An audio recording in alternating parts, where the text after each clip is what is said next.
Good evening, hello, welcome. Can you hear us okay? If you can't, shout and we will work out the technology. Thanks for joining us. Here we are experimenting with something we've not done before, which we're calling Pints of View, for which I have to credit my colleague here, Jonathan Mortimer. Great punning. If you need a pun, he's your man.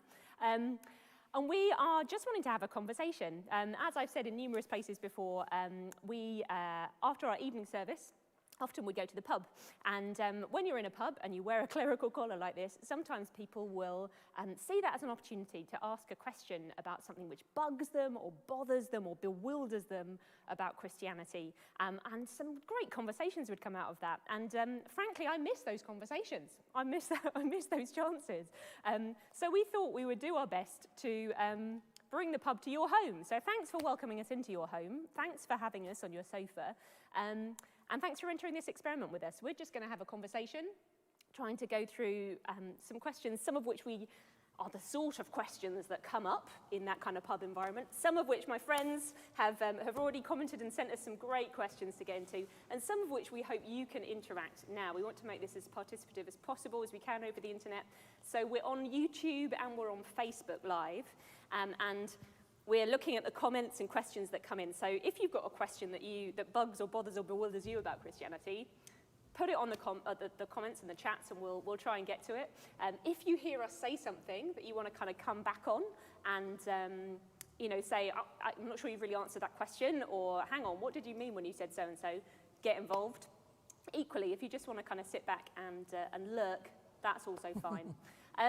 We've got a bunch of people here in the building with us helping us do all the technology, and I just need to say that our feed here is just stopped, so if somebody could just like wake up my laptop again, that would be great. Thanks. But before we start, just to introduce ourselves, my name is Jenny, and I've been a vicar here in Peckham for 7.5 years. Been having conversations in pubs in Peckham for about 7.5 years. In fact, I remember one of the first times I went to the pub with a clerical collar on, I got a pint of Guinness, and people found that hilarious because I was wearing a black top with like a white on top, and I was carrying a black drink with like a white on top. Anyway, that's just something on memory. Can I ask you guys to introduce yourself? Yeah, hi, I'm Hannah Steele. I'm a Reverend too, although a fairly new one.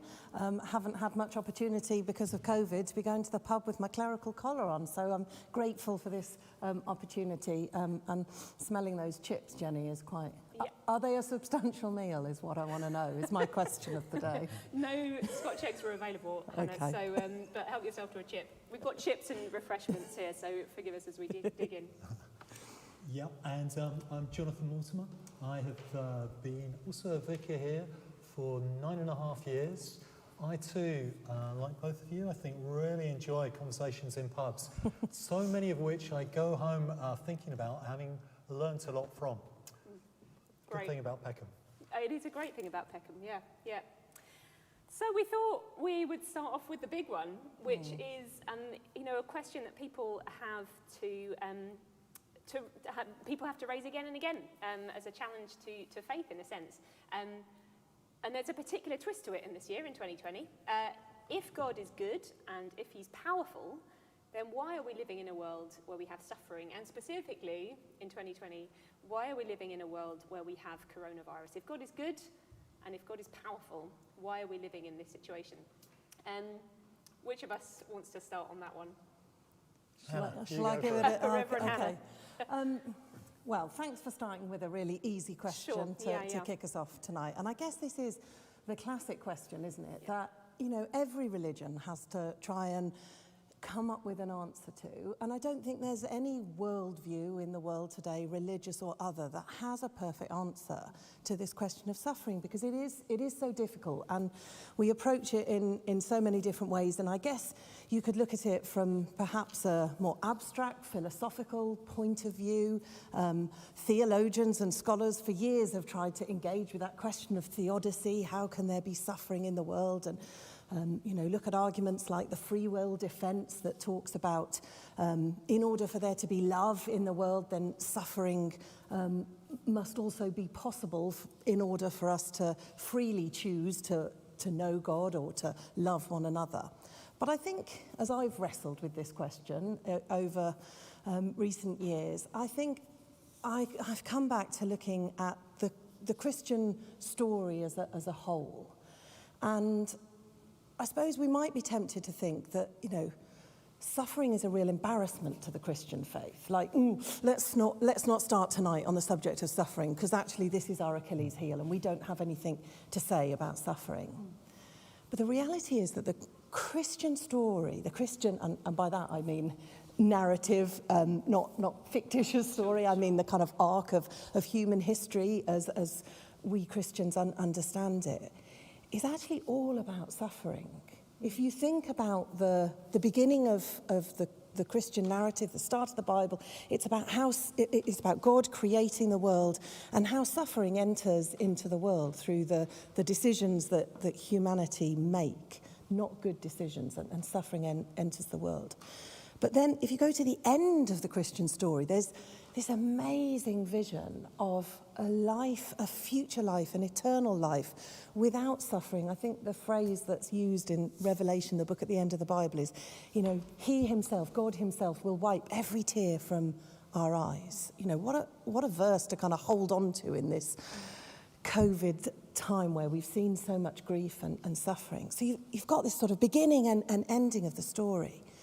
But actually right at the heart, the way that we get from one state of being to the others is remarkably through God himself suffering. Now, I don't claim to be an expert on world religion by any means. I don't think any of us do we? No. But I'll just lay that one out there. Yeah.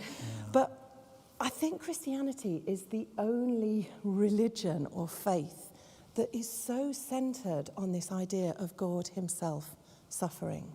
That the way to this future hope, this place of no suffering, is through the willing sacrifice and offering of himself on the cross, and this confidence that we can have, that God knows about suffering. And I think in this season, that's what I've come back to again and again, is just trusting that in those situations of awful pain and loss, that sometimes we can only imagine what people are going through. The Christian faith does have something to say to it, because it says God knows and God can be present with you in the suffering. So that's just one way, I suppose, I've been thinking about it over this last sort of year or so. I think I'll walk up to you, Jonathan, in a moment, but a way I would respond is picks up on some of what Hannah said, in the sense of that question of why suffering exists. In a sense, you can address it intellectually. You can ask, why viruses? Why do people get ill? Why do viruses exist? We can ask it. We can answer that question intellectually, or we can ask philosophically.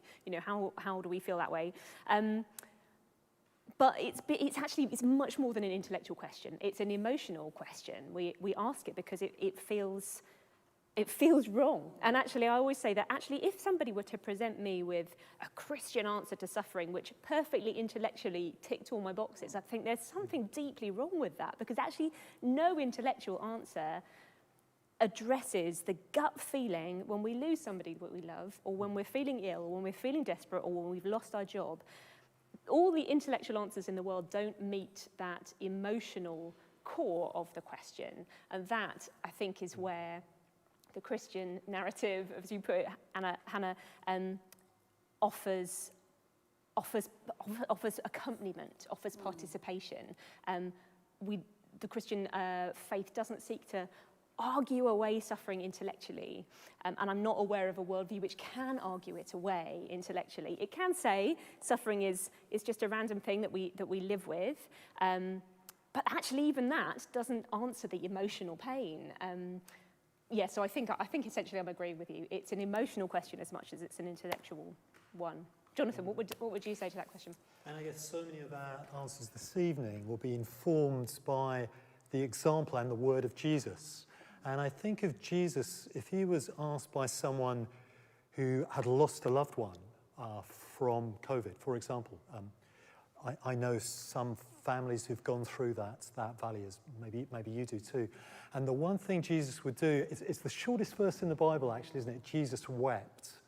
that he enters the place of suffering. And I think, as you've said really well, there are some good answers. There's some really helpful things.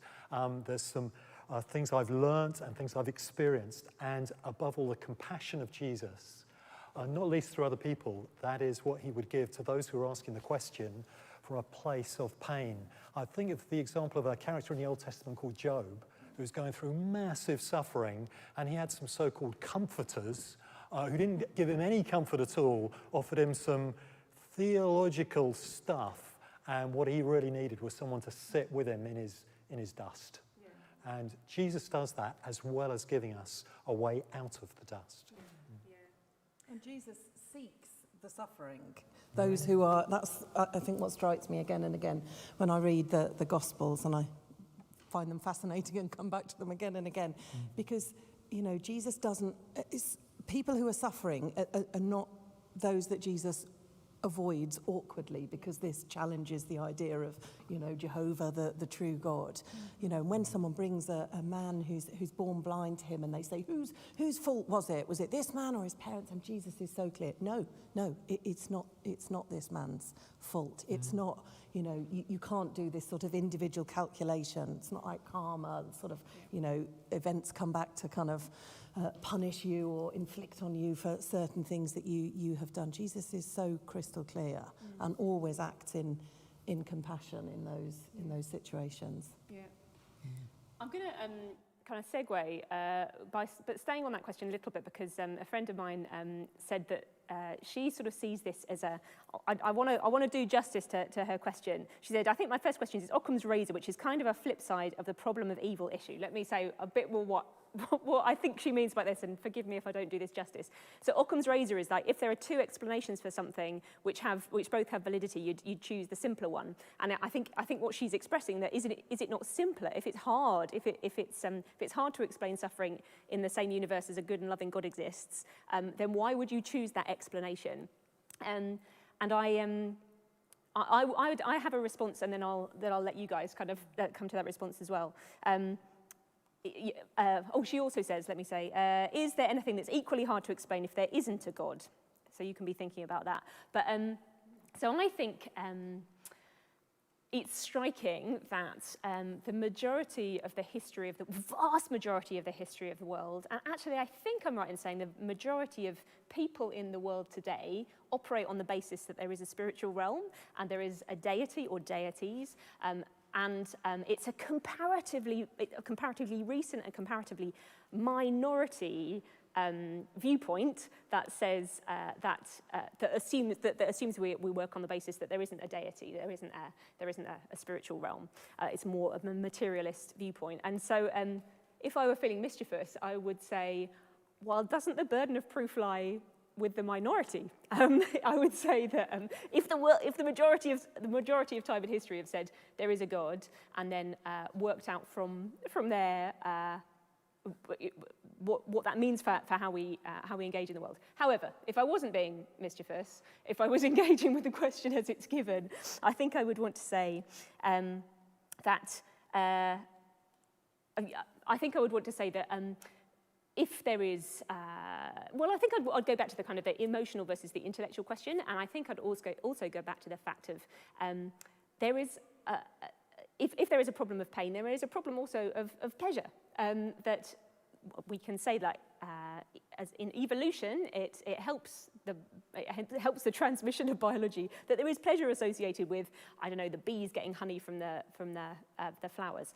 But I don't see that there's much evolutionary benefit of us getting benefit from looking at flowers or looking at a beautiful sunset. That's just the world turning. And yet, I mean, I can say this for myself, flowers have got me through 2020. I'm obsessed with flowers. And I seriously can't explain how much joy they bring me. And I explain that through a loving creator. I don't say that that's a knockdown argument, but I do say that it throws a question. Why do I get so much pleasure from a flower or a sunset? As I say, I don't think it's a knockdown argument by any means, but I would offer that there's a problem of pleasure. Would either of you have an answer there? Just a little thing. I was doing a bit of homework this afternoon and finding out a bit about viruses. And I learned, did you know this? I didn't before today. There are apparently 320,000 detected virus kinds. 219 are harmful. So using a similar sort of argument to yourself, Jenny, coming from a good God who's created this incredible world with flowers. I love forests myself. You know, all this evidence that I see for a good God, he's created all these viruses. Apparently, many of them are so-called therapeutic. They're even therapeutic bacteria. In other words, they're good for us. There are 219 questions out there. That's good. Let's investigate them. But where did all this good stuff come from? Which I quite like. Finally, there's a Spanish proverb, apparently, to whoever's got a hammer in their hand, everything looks like a nail. So I know that I'm coming with my hammer is that there is a good God. I have tasted and seen that he's good over many, many years. So that is where I'm coming from. And I like these questions that challenge me. The fact of all these good viruses and bacteria help no one who's suffering from COVID. I know that now. But it is still giving me confidence that there is a good God. And he does have answers for these 219 mysterious ones, which we're in the process of finding a vaccine for, God willing.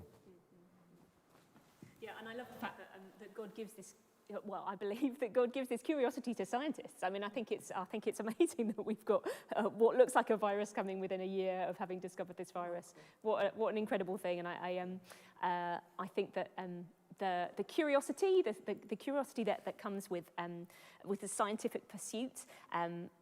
And I'm just struck by the fact that the birth of science came from the conviction that God has created an ordered universe, that it's possible to scientifically investigate the universe precisely because there's an order to it. And a lot of scientists came from, early scientists particularly came from that perspective. Since God has created the world ordered, so there are paths for us to investigate. So there are patterns to the vaccines, which means that works that have been done on vaccines before COVID showed up have given kind of a pathway to go, well, if that, then that, if that, then that. So the gift of science comes from the fact of an ordered universe, means that we can investigate. And I guess kind of any one of those arguments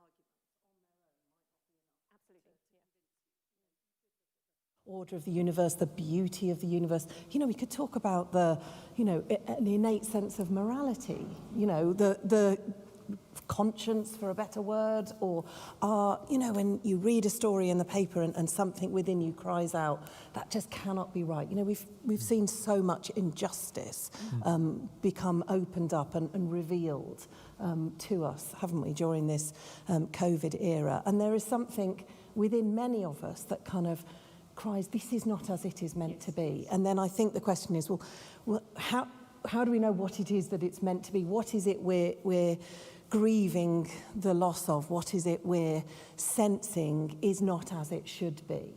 And again, that's you know, I think you could play that argument on a number of levels, on morality, on our desire for eternity, you know, some of our kind of deepest longings, you know, again, the sort of argument from science about order. And one of those wouldn't convince you, but maybe, you know, we could sit here tonight and probably discuss 10 different arguments like that. I mean, they may have other questions they want to ask you, but, you know, happy to think of 10 different things.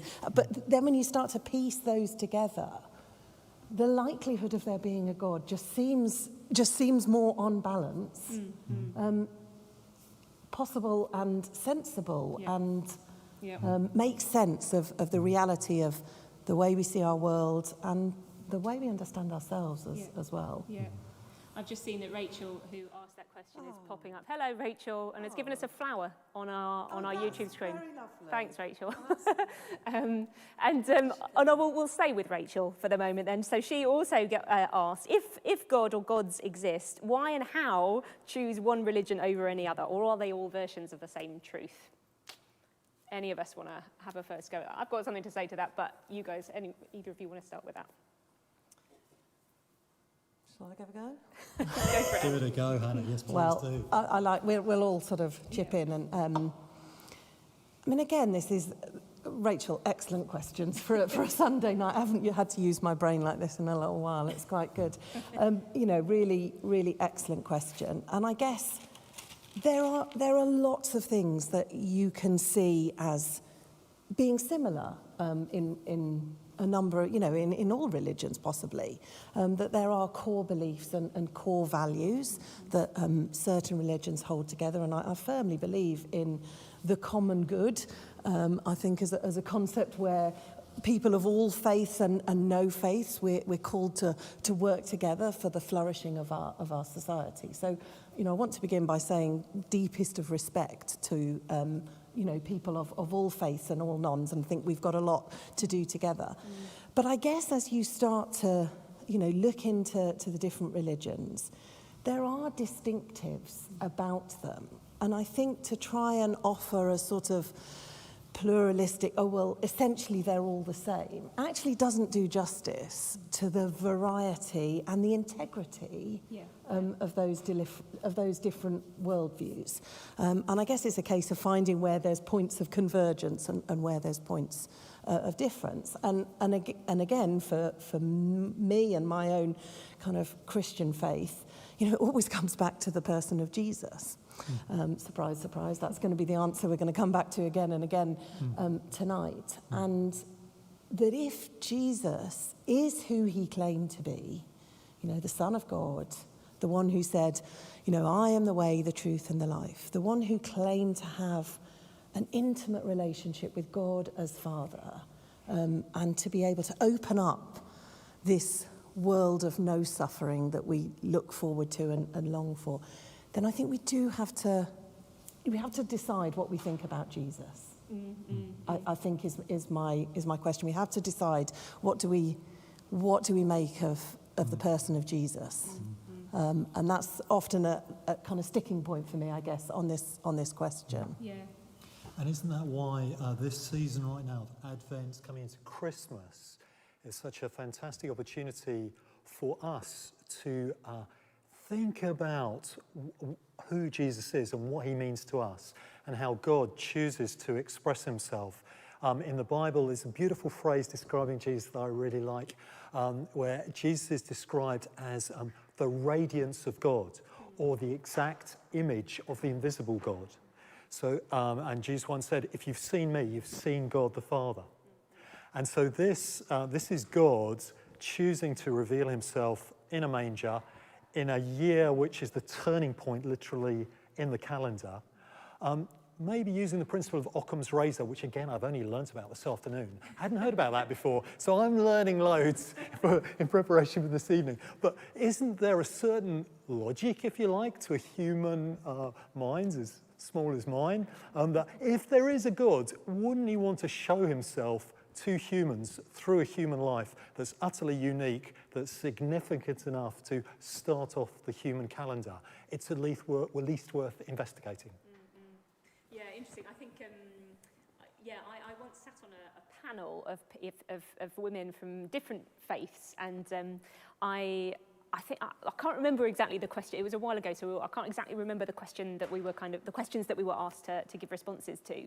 But I think we were all agreed that it's actually, we can't really speak in a generic way about faith. I don't make any pretense to do that now. I can't actually make claims for faith in general, because faith has an object by necessity. Faith in this chair that it's not going to fall down. Faith in those chips that they're going to be as delicious as they always are because they're from the place over the road. Faith in, Hannah would show up tonight.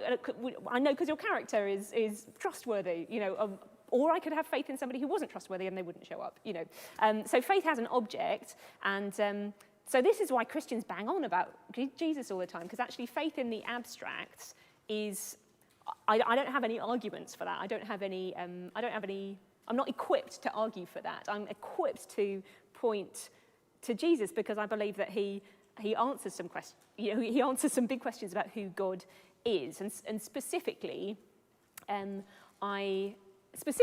I think if there is a God, then he would have to be all just and all loving, otherwise he wouldn't be worshipful. If he's not all loving, if there's anything not of love in a God, then he wouldn't be worthy of worship. If there's anything in God that isn't just, isn't totally trustworthy in his practice of justice, then I couldn't worship him. He wouldn't be worthy of worship. And it's in the story of Jesus and his death and his resurrection, that I see God's love and his justice come perfectly together. I could say more to that, and maybe we could, but I guess I did want to sort of put that out there at some point this evening, is that actually we're not making claims for faith. Tell me if I'm putting up, I don't want to put words in your life, but actually we're not making claims for faith, we're making claims for Jesus. That is, and that's what Christians do, you know. That's what we do. There was something that someone said that picked up on something. Oh, yeah, okay, so you were saying that, yeah, God reveals himself in a human being. But some of the comments and questions that we've had here is that actually God can be, people have found it hard to find God. Somebody put it, if there's a God who wants to have a relationship with us, why is he so secretive and enigmatic? So many of us who've genuinely looked can't find any reason to believe in God and therefore unable to do so. What would you respond to that if somebody put that to you in the pub? I just can't find any reason to believe. Why is God hiding from me? There's probably different things that speak to different people. What would speak to me or to you is probably different. But maybe it's the hammer in the hand that I hold, you know. But in other words, you know, this is where I'm coming from. When I look at a tree, I see God all over that tree. And I don't know how many trees there are on Earth. There's a lot. Each one is different. How many blades of grass are there on Earth? There's even more than there are trees. Apparently, I only did GCSE biology, but I understand that every blade of grass is different. Now, this speaks to me of an amazing God of abundance and creativity who I can experience and thank him for that. Now, not everybody's going to see it that way, but these are signs, as is the life of Jesus, a sign. Somebody once said that a little experience of God is worth a great deal of knowledge about him. And I do believe that nature and other ways too, not least in human kindness, in which God works to bless people, are signs of God saying, I am reaching out to you. It's like I'm knocking at your door. What do you think, Hannah?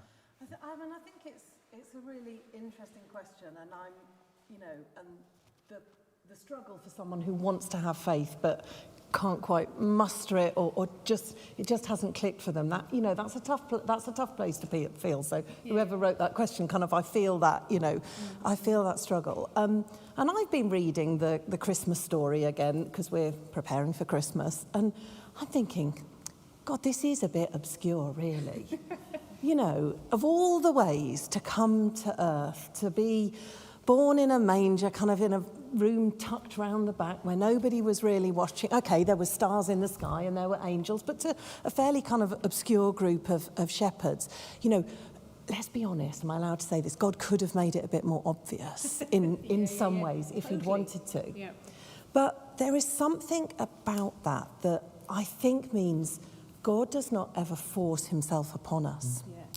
There is plenty of space around God to say yes and also to say no, and that's to me where I suppose faith comes in, is the freedom to kind of press into that and kind of want to explore that more, but also, you know, God, he's not the dictator who, and a lot of our perception sometimes can be of God as this sort of dictator who kind of forces us to worship him, but that's not the God of the Christian story.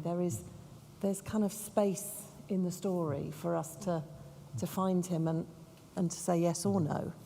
And that's why I like this idea. It's a picture from the Bible of Jesus knocking at the door. And I know that particular place in the Bible, it's the last book of the Bible, Revelation. It's part of a letter written to a church, to people who do believe. But I think it's a picture of Jesus at the door of every heart, every mind. And it goes on to say, whoever opens the door. So exactly like you say, Hannah, Jesus isn't breaking down the door to force his entry. It forces his way into our lives. It is a choice. I think actually, even as you talk about the Christmas story, I think of the resurrection, and which is the fundamental tenet of the Christian faith. You know, the early Christians, that was their that was their kind of number one claim. Jesus is risen from the dead. It's a basis of Christian faith. And yet the resurrection, when Jesus was raised from the dead, there was literally no one, people discovered the aftermath. People found him when he was alive. But I remember reading something once that kind of just pictured Jesus coming to life in that tomb, and nobody was there to see it. It was an entirely private moment, which I just think speaks to the character of God, as you've alluded to, Hannah. That is that won't force himself into us. I remember reading somebody once who said, if there was no room for doubt, there wouldn't be any room for me. And I think God wants to allow every one of us room, because there's room for doubt, there's room for questions, and I think the way that the whole Bible, the testament to God and to Jesus, is woven together in such a way that it brings poetry, it brings narrative, it brings prophecy, it brings mysterious writings together. And I think even the way the Bible is presented to us gives space to us to explore, and to explore in all our difference. Some of us are drawn by mystery, some of us are drawn by rules and facts and figures, and there's space for us in all of it. I think the way of the Bible invites us into this wonderful relationship of questioning. I'm a Bible geek, so I could go along about that for a long time. And actually, it makes me. I've lost my mic. Sorry. Can you hear me again? Hopefully you can hear me. So whenever I talk about the Bible, I think of one passage where Jesus said, He's joyful, and he says, I praise you, Father, because you've hidden these truths from wise and learned and revealed them to little children. And I think for me, to enter into my deepest and most intimate relationship intimate moments with God, there is a laying down I need to do to lay down something of. I don't mean laying down a brain at the door. That's absolutely not what I believe of Christianity. In fact, I believe he invites our intellectual engagement, but lay down something of ourselves in order to encounter him. That's been my experience. Could I just ask you both, what do you think of this as a sign of God being there and knocking at the door? The very fact of people who don't believe in Jesus, come from all sorts of different directions, talk about how can there be a good God if there's so much evil or wrong in the world? For me, that very question is one sign of God, because I think, what do you think? That God has put in us not a DNA that is amoral, that doesn't know the difference between good and evil. It seems to me that there is a passion in everybody's heart, including ones who definitely don't believe in God, for goodness and justice and what's right. Who put that there? I mean, I'd say God, the very fact we can talk about good and evil. Yeah. What do you think? No, I think that's I think it goes back to our conversation around the kind of clues, or what I'd maybe call kind of the echoes of God in the way that we are and the way that the world is. Because as I was thinking again about the problem of suffering, and we're going back to it again because it just is kind of, such a huge question. I think what troubles us more is not the idea that God might not be powerful enough to stop it, but that God might not actually care. Because it's a question of good. The question of goodness unsettles us more than the question of God's omnipotence, I think, in a way. I think, and I think that, perhaps goes with what you're saying, Jonathan, about there is something in this that cries out that this is wrong. There has to be, this can't be right. And I think to have a worldview where you don't believe that at some point every wrong is going to be put right is quite a thing to live with. Yeah. And the Christian faith gives us that confidence that, one day God will put right everything that has been wrong. That those who have done unspeakably evil things in their life will one day have to face the reality of that. Because the trouble is, so many people don't face that in this life. Some people do, and they face consequences, whether they're, sufficient consequences is a conversation for another day.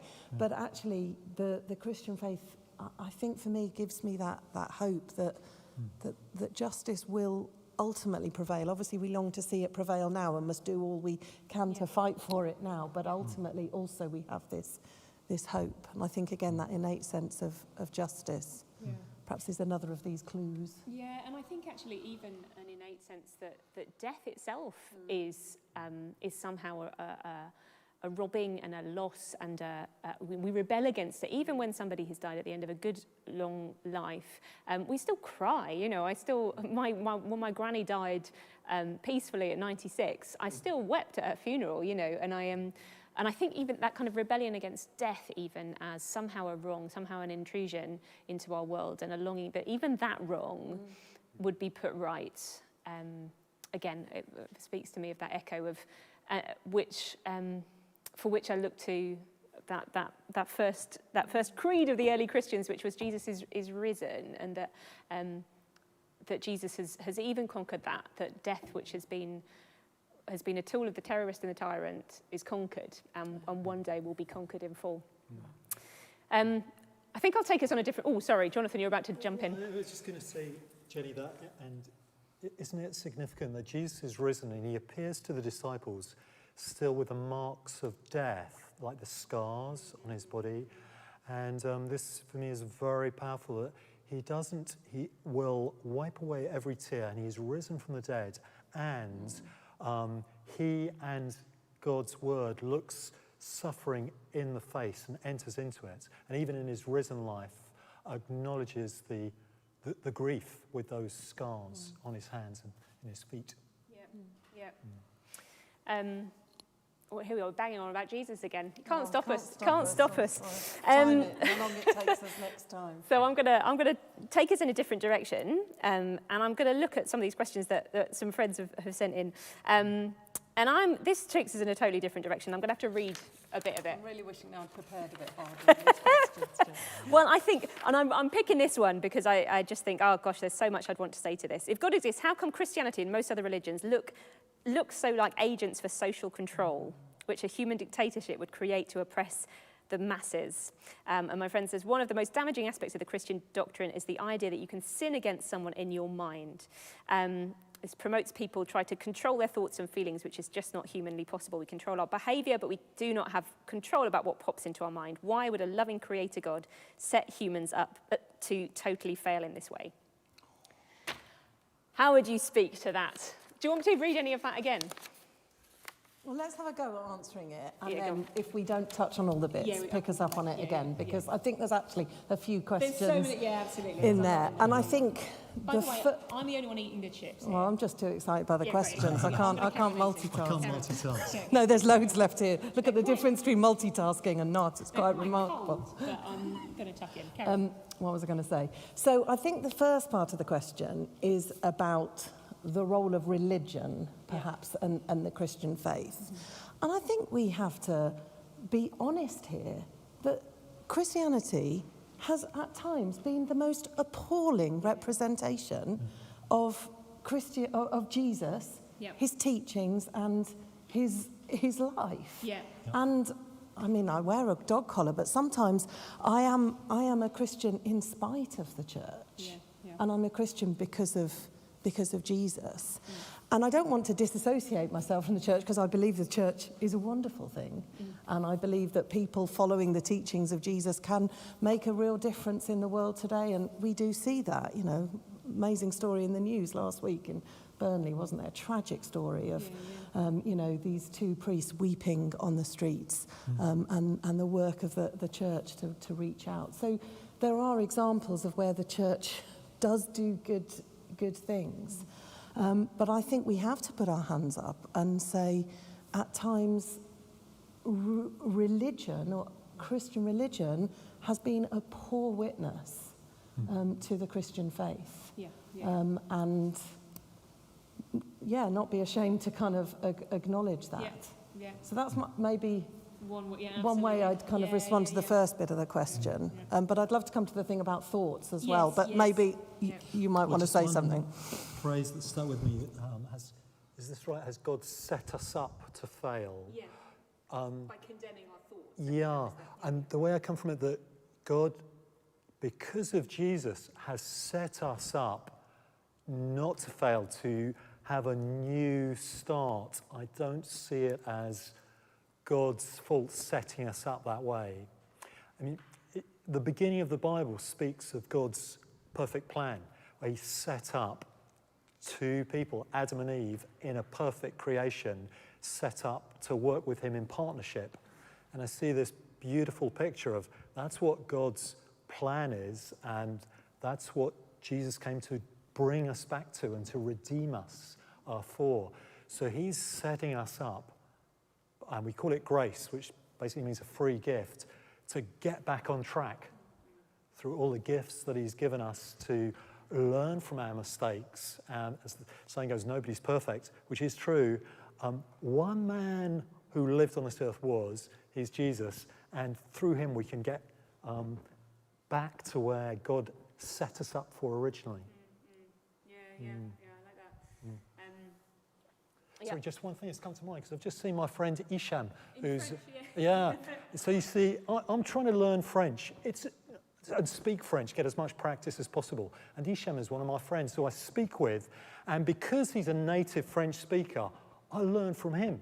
I mean, he can speak it perfectly because he's French. So by analogy, it's good to go to the person who's got the answer and who wants to help you. And it's kind of like that with Jesus. Yeah, nice. I want to jump straight into the thoughts thing, because I think that I think let me just reread. This promotes people to control their thoughts and feelings. We can control our behaviour, but we don't have control about what pops into our minds. And this idea that like God condemns us for what we think. And I remember somebody saying once, and that actually this is not exclusive to Christian faith at all, but I think it is a helpful outworking of something that we can see within Christian faith, which is you can stop birds flying. You can't stop birds flying over your head, but you can stop them nesting in your hair. And I think that is the kind of approach that God invites us into with respect to what comes into our minds. We're not condemned for being drawn in one particular direction or another, but we are.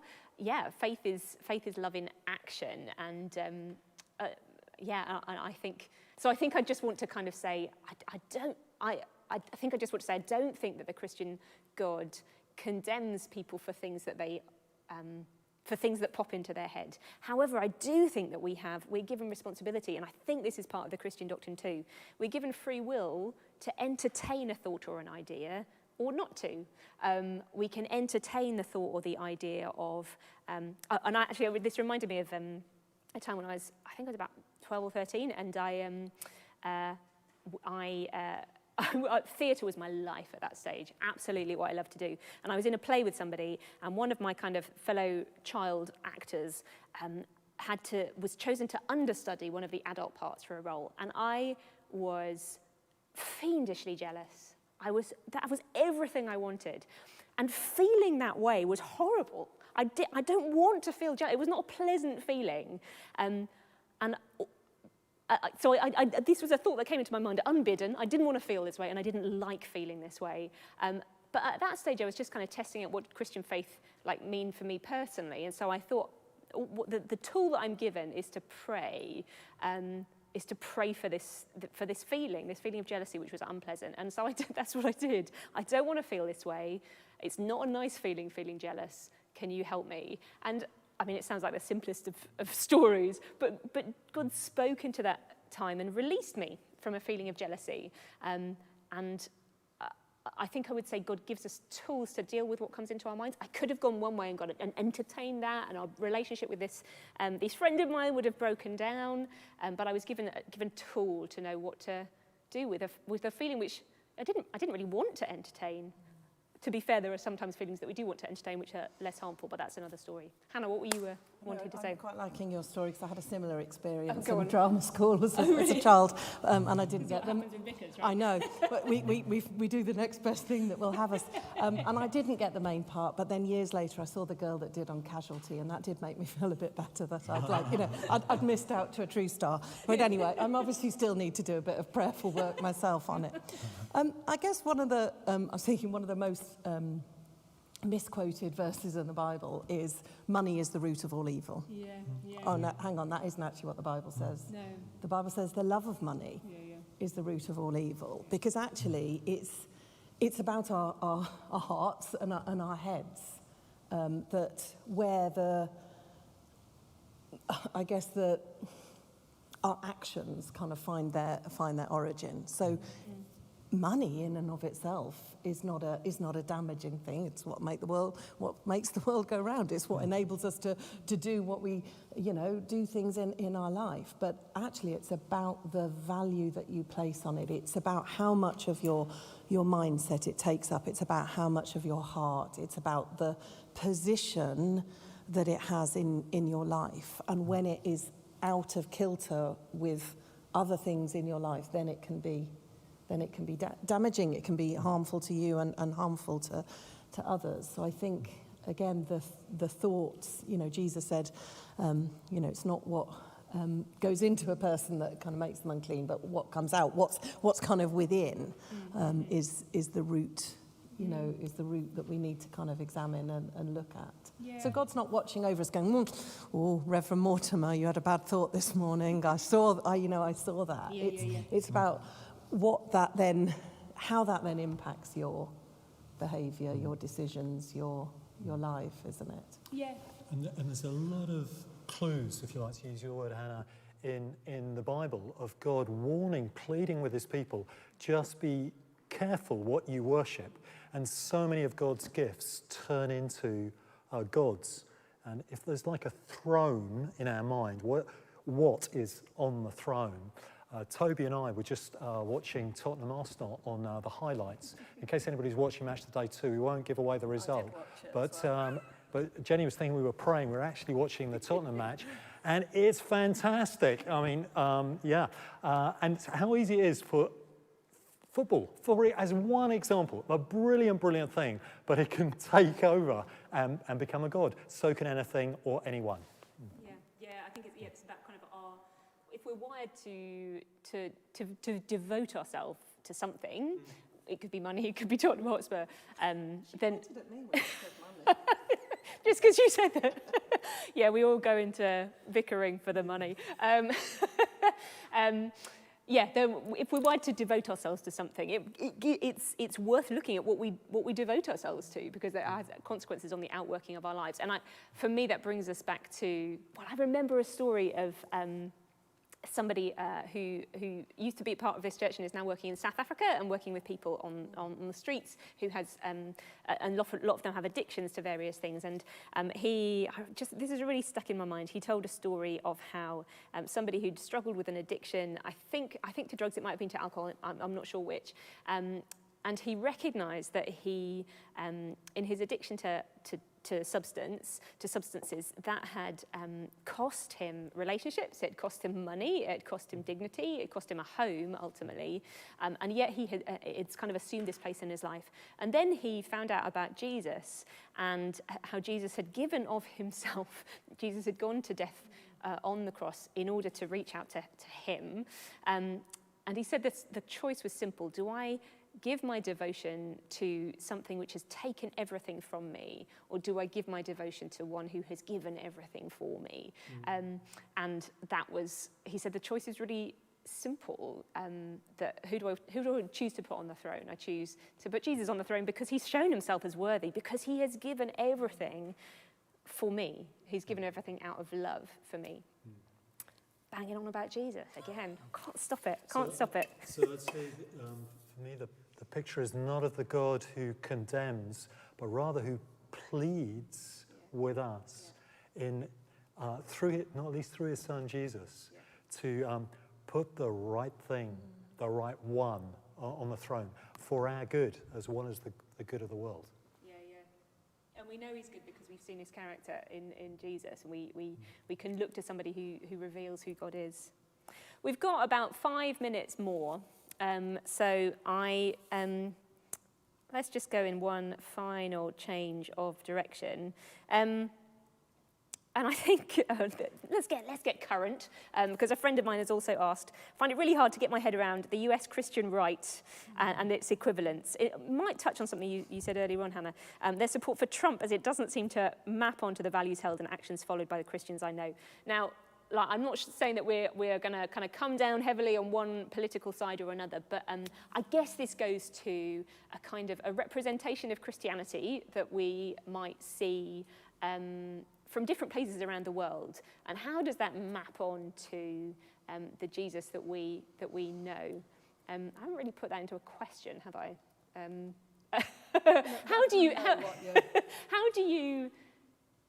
How would you answer someone and say, well, I can't believe in Christianity because if it looks like that, I'm not having any of it?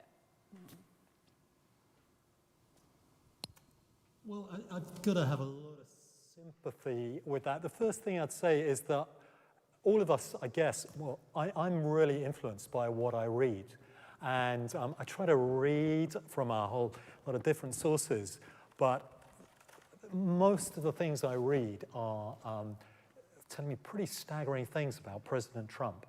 Now, I've never met him, and I've also never been the American president, so I have no idea what it's like. But if some of the things I read are true, I too am baffled by that. But when Jesus says, "Do not judge, or you'll be judged," I think the big question that affects me, over which I do have some responsibility and influence, is how can I be the best possible signpost, as a good signpost for Christianity? I could say a lot of things about other people that I see, but it's kind of coming from a judgmental spirit and very often influenced by stuff, that's coming from my own conceivable bias. But I too am flabbergasted. Somebody once said, nothing so masks the face of God as religion. And so I'm aware I could be, everybody can be a witness for Christianity. You can be a bad one or you can be a good one. I'd really like to be a good one. I mean, yeah, and I think it goes back maybe what I said earlier sometimes about, being a Christian in spite of the church sometimes. And I, too, have those similar, I sometimes stare in disbelief and struggle to understand, how and why people make certain decisions or vote in certain ways. But I suppose also, again, it goes back to this question of like the space in the Christian faith to kind of to think and to make your own choices and decisions. Because I don't think the Bible, one of the things I think the Bible doesn't do is actually tell us which party to vote for and exactly how to vote.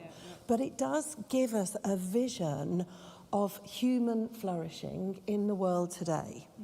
And how our role, I guess, is as Christians is to pray for our leaders, but also to think wisely which party we might believe sort of most, most represents those values. So, I think you read in the pages of the Gospels, Jesus is always on the side of the poor.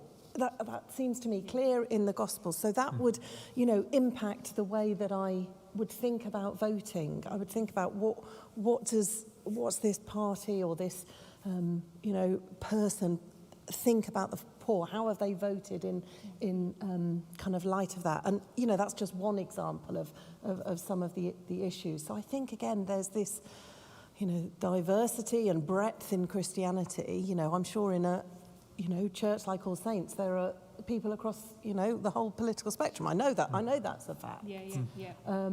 Because people kind of view things, differently and perhaps have different priorities. But I guess the question is what,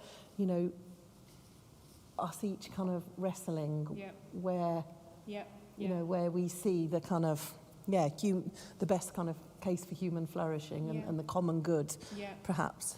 And I love that you've drawn us back to the Bible, which is my favourite thing to kind of engage, because of the fact that I believe it engages us in conversation, it engages us in a living relationship. It's not a text which presents as you say, vote this way, think this way.